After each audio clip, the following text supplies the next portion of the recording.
like the former president, Kamala Harris is also focusing her campaign on the current economy and its effect on the middle class, and she'll have to pave her own way, with current polling showing that only 40% of Americans approve of President Biden's handling of jobs and economy.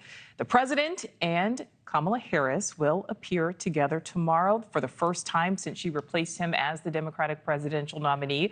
They will be together at an event in Maryland. So let's bring in correspondent Kellie Meyer, who was following the Harris campaign live there for us in Washington, D.C. So, Kellie, even though Harris is appearing with President Biden tomorrow, it seems she is looking to separate herself from this Biden-Harris agenda. Yeah, Nichole, and what we keep hearing from this White House is that Vice President Harris is going to build off of what she and President Biden have done in the last few years. But it's becoming clearer that Harris wants to create a lane all to herself, especially when it comes to Biden's handling of the economy. The question is, can she lose the baggage that comes with the Biden-Harris administration? So Harris is trying to break away from Biden while at the same time bringing him on the campaign trail tomorrow as they discuss lowering the cost for Americans.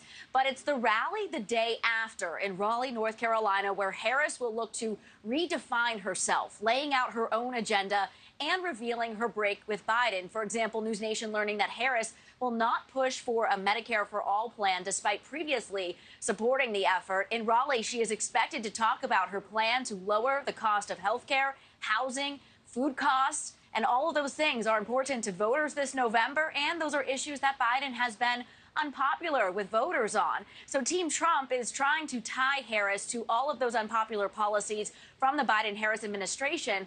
One new poll shows voters trust the Democratic candidate more than former President Trump. When it comes to the economy, 42% favor Harris, 41% favor Trump. She fares much better against Trump than Biden did. Biden 35% in July, while Trump had 41 in June. Biden was 37% with Trump still at 41. Still, the big question, as we were saying, is will she be able to just break with Biden on the issues when she was a part of this White House for the last 3.5 years? And that's something we'll be talking to voters about on the ground, on the road, tomorrow in Maryland and in North Carolina on Friday, Nichole. You know, and Kellie, we know that Harris is preparing for a busy, very busy week ahead. Do we know where she'll be in the lead up to the DNC? Yeah, including that new addition in Milwaukee, a jab to Republicans and former President Trump. It's being held in the same arena where they held the Republican National Convention just a few weeks ago. She has a busy couple of days ahead. Tomorrow, as we mentioned, Maryland with President Biden, so their first joint appearance since he dropped out of the race 24 days ago. Friday, she'll be back in North Carolina to roll out some of her economic agenda. On Sunday, we're learning that she'll head to Pennsylvania with her running mate, Tim Walz, for a bus tour that's set to start in Pittsburgh. And then we know the Wisconsin rally Tuesday on the second day of the DNC. One thing that isn't on the schedule so far, media interviews. And that's something Harris is getting slammed on from the other side. Nichole. Yeah, she is. All right, Kellie Meyer live there from the White House. Thank you.